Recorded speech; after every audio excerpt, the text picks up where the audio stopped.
കഥകൾക്ക് പഴക്കവും തുടർച്ചയും. ഇവർ അധികാരത്തിൽ വന്ന ശേഷം തുടർച്ചയായിട്ട് ഇത്തരം ഇൻസിഡൻസ് റിപ്പോർട്ട് ചെയ്യപ്പെടുന്നതിന്റെ വിവരങ്ങളാണ് ഇപ്പോൾ പുറത്തു വരുന്നത്. ഒറ്റപ്പെട്ട സംഭവങ്ങളല്ല, എല്ലാ മണിക്കൂറിലും ഉണ്ടാവുന്ന ഒറ്റപ്പെട്ട സംഭവങ്ങൾ എന്ന് വേണമെങ്കിൽ വിളിക്കേണ്ടി വരുന്ന അവസ്ഥയാണ്. സത്യം പറഞ്ഞ കേരളത്തിലെ പോലീസിങ്ങിനെ തനി ഗുണ്ടായുസമാക്കിയിട്ട് ഗവൺമെന്റ് മാറ്റിയിരിക്കുക. ഒരാൾക്കും നിഷേധിക്കാൻ കഴിയില്ല. ഇപ്പൊ ഇടതുപക്ഷ അനുഭാവികളായ ആളുകൾക്ക് പോലും ഈ പോലീസിങ്ങിനോട് യോജിക്കാൻ കഴിയില്ല എന്നുള്ളത് അവർ പരസ്യമായി നവമാധ്യമങ്ങളിൽ കൂടെ പ്രതികരിക്കുന്നത് നമ്മൾ കണ്ടതാണ്. അത്ര ക്രൂരമായ മർദ്ദനങ്ങൾക്കാണ് നേതൃത്വം നൽകുന്നത്. നിയമം സമാധാനത്തോടെ നടപ്പിലാക്കാൻ ശ്രമിക്കുന്നവർക്കല്ല പോലീസിൽ പ്രാധാന്യം. ഇത്തരം ക്രിമിനലുകൾക്ക്, ഗുണ്ടകൾക്ക് വകുപ്പും അതിന്റെ തലപ്പത്തിരിക്കുന്ന മന്ത്രിയും കേരളത്തിന്റെ സർക്കാരും എല്ലാ ഒത്താശയും ചെയ്തു കൊടുക്കുക. ഗുണ്ടകളുടെ പ്രൊമോഷൻ ലിസ്റ്റിൽ ഒപ്പിടുന്നതാണ് മുഖ്യമന്ത്രിയുടെ ആഭ്യന്തര വകുപ്പിൽ എടുക്കുന്ന ഏറ്റവും പ്രധാനപ്പെട്ട ചുമതല. ഗുണ്ടായിസത്തിനുള്ള പിണറായി വിജയന്റെ സപ്പോർട്ടാണ്. പോലീസ് ഗുണ്ടായിസം പിണറായി വിജയന്റെ സപ്പോർട്ടിലാണ് വളരുന്നത്. കേരളത്തിന്റെ ആഭ്യന്തര വകുപ്പ് മന്ത്രി കൂടിയായ മുഖ്യമന്ത്രിയുടെ ഇന്നാക്ഷനിലാണ് ഈ ഗുണ്ടായിസം തഴച്ചു വളരുന്നത്. അതാണ് ജനമൈത്രി പോലീസിനെ ഗുണ്ടാമൈത്രി പോലീസാക്കി മാറ്റി, അതല്ലെങ്കിൽ കൊലമൈത്രി പോലീസാക്കി മാറ്റി എന്ന് കേരളത്തിലെ ജനങ്ങൾക്ക് പറയേണ്ടി വരുന്നത്. ഇതിന്റെ രോഗം താഴെയല്ല, ഇതിന്റെ രോഗം മേലെയാണ്. മേലെയുള്ളവരുടെ ആറ്റിറ്റ്യൂഡാണ് താഴേക്ക് പടരുന്നത്. ഈ രോഗം താഴെ നിന്ന് മേലേക്ക് വന്നതല്ല, ഇത് മേലെ നിന്ന് താഴേക്ക് പടരുന്ന രോഗമാണ്. ഇതിന്റെ വകുപ്പിന്റെ തലപ്പത്തിരിക്കുന്ന ആളുകളുടെ ആറ്റിറ്റ്യൂഡിൽ നിന്നാണ് ഇത് താഴോട്ട് പടരുന്നത്. അതുകൊണ്ട് അതിനെ നിലക്ക് നിർത്താൻ അവര് തയ്യാറായിട്ടില്ലെങ്കിൽ അവരെ നിലക്ക് നിർത്താൻ ജനങ്ങൾ തയ്യാറാകുമെന്നുള്ളതാണ് ഈ പ്രതിഷേധങ്ങൾ ഓർമ്മിപ്പിക്കുന്നത്. മുഖ്യമന്ത്രിയുടെയും കൂടെ പ്രശ്നമാണ്, ഭരണത്തിന്റെ മാത്രമല്ല. കാരണം ആഭ്യന്തര വകുപ്പ് മന്ത്രി മുഖ്യമന്ത്രിയാണല്ലോ.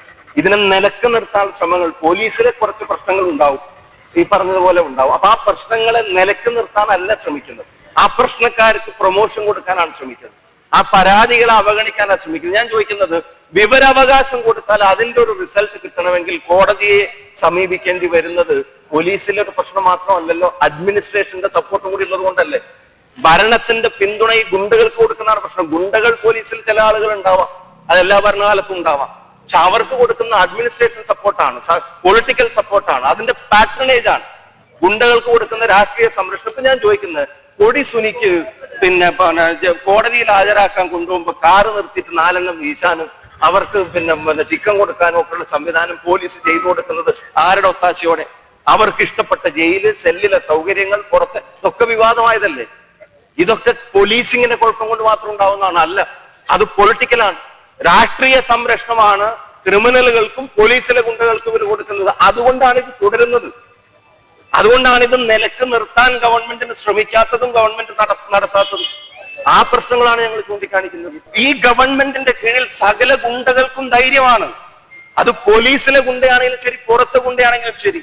ഇത്രയും വിവാദങ്ങളും ഇത്രയും ചർച്ചകളും ഇത്രയും നടപടികളും കേരളം ആവശ്യപ്പെടുമ്പോ സർക്കാരിന്റെ ശമ്പളം പറ്റുന്ന, ജനങ്ങളുടെ നികുതി പണത്തിൽ നിന്ന് ശമ്പളം പറ്റുന്ന ഒരുത്തൻ, ഒരു ഗുണ്ട, പിന്നെ പോലീസിന്റെ ഗുണ്ടയുടെ മനോഭാവമുള്ള ഒരുത്തൻ ഇപ്പോഴും ഒരു പോലീസുകാരൻ ആളുകളെ മർദ്ദിക്കുന്നതിന്റെ ചിത്രം നവമാധ്യമങ്ങൾ ഇടണമെങ്കിൽ അവന്റെ പ്രൊട്ടക്ഷൻ, അവന്റെ ധൈര്യം ഇവിടുത്തെ ആഭ്യന്തര വകുപ്പിന്റെ നടപടിയില്ലായ്മയാണ്. അതാ ഞാൻ നേരത്തെ സൂചിപ്പിച്ചത്. അങ്ങനെ ഒരു ധൈര്യം അയാൾക്ക് തോന്നണമെങ്കിൽ എന്താ, ഒരു നടപടിയും വരില്ല എന്നുള്ളത് കൊണ്ടല്ലേ. ഇനിയിപ്പോ ആ നടപടിക്ക് എല്ലാവരും കൂടെ ഒച്ചമ്പാടും ഉണ്ടാക്കണം, അതിന് മാധ്യമങ്ങളെല്ലാം കൂടെ വാർത്ത കൊടുക്കണം, അതിനും പ്രതിഷേധങ്ങൾ ഉണ്ടാവണം. അപ്പൊ ആ പ്രതിഷേധം ഉയരുമ്പോ എന്തെങ്കിലും കണ്ണിൽ പൊടിയിടാനുള്ള ഒരു കാര്യം വന്നാലായി. അപ്പൊ അത് ചെയ്യുന്നവർക്ക് അറിയാം, സംരക്ഷിക്കാൻ മേലെ ഞങ്ങളുടെ അതേ മനോഭാവമുള്ള ആളുകൾ മേലെ ഉണ്ട് എന്നുള്ളത് അത് ചെയ്യുന്നവർക്കറിയാം. ഇതിൽ പ്രതികരിക്കുകയാണെങ്കിൽ കേരളത്തിന്റെ മുഖ്യമന്ത്രി പോലീസിംഗിലെ ഈ ഗുണ്ടായസത്തിനെതിരാണല്ലോ സമയബന്ധിതമായിട്ട് പ്രതികരിക്കേണ്ടത്. അത് പ്രതികരിക്കാൻ മടിക്കുമ്പോ, അതിന് വൈകുമ്പോ അത് കൊടുക്കുന്ന സന്ദേശം എന്താ? ഇതൊന്നും അത്ര വലിയ പ്രശ്നമായി താൻ കണക്കാക്കുന്നില്ല എന്നുള്ള സന്ദേശം പോലീസിലെ ഗുണ്ടകൾക്ക് കൊടുക്കാനല്ലേ മുഖ്യമന്ത്രി ശ്രമിക്കുന്നത്. എന്താ മുഖ്യമന്ത്രിക്ക് പ്രതികരിച്ച? അവരുടെ പൊളിറ്റിക്കൽ പാർട്ടനേജ് ഇക്കാര്യത്തിൽ ഇല്ലെങ്കിൽ, ഈ ഗുണ്ടായുസ് അനുവദിക്കില്ല എന്നുള്ളത് പറഞ്ഞാൽ എന്താ? അവരെ പിരിച്ചുവിടുമെന്ന് പറഞ്ഞാൽ എന്താ? അതെന്തിനാ വൈകിപ്പിക്കുന്നത്? അപ്പൊ അതൊരു മെസ്സേജാണ്, ഞങ്ങൾ അത്ര സീരിയസ് ആയിട്ടൊന്നും എടുത്തിട്ടില്ല എന്ന് ഒരു മെസ്സേജ് ഈ പറയുന്ന ഗുണ്ടായുസം നടത്തുന്നവർക്ക് കൊടുക്കുക. ഞാൻ ആവർത്തിച്ചു പറയുന്നു, ഇതിങ്ങനെ തഴച്ചു വളരണമെങ്കിൽ അത് താഴെ നിന്ന് മേലോട്ടുള്ള വളർച്ചയല്ല, അത് മേലെന്ന് താഴോട്ടാണ്. അവിടുത്തെ മനോഭാവമാണ് പോലീസിലേക്ക് പടരുന്നത്. ആ മനോഭാവമാണ് ഈ പറയുന്ന ഗുണ്ടകൾ, കാക്കിയണിഞ്ഞ ഗുണ്ടകൾ നടപ്പിലാക്കുന്നത്. അതിനെ നിലക്ക് നിർത്താനും നിയന്ത്രിക്കാനും ഉത്തരവാദിത്തപ്പെട്ടവരുടെ മൗനം, അതൊരു മൗന സമ്മതമാണ് ഈ ഗുണ്ടായുസത്തിന്. പക്ഷെ കേരളത്തിലെ ജനങ്ങൾ കേരളത്തിലെ പ്രതിപക്ഷ പ്രസ്ഥാനങ്ങൾ കോൺഗ്രസും UDF-ഉം അക്കാര്യത്തിൽ ഇനി മൗനമായിട്ടിരിക്കാൻ ഉദ്ദേശിക്കുന്നില്ല എന്നാണ് ഇന്ന് ഈ സമരങ്ങൾക്ക്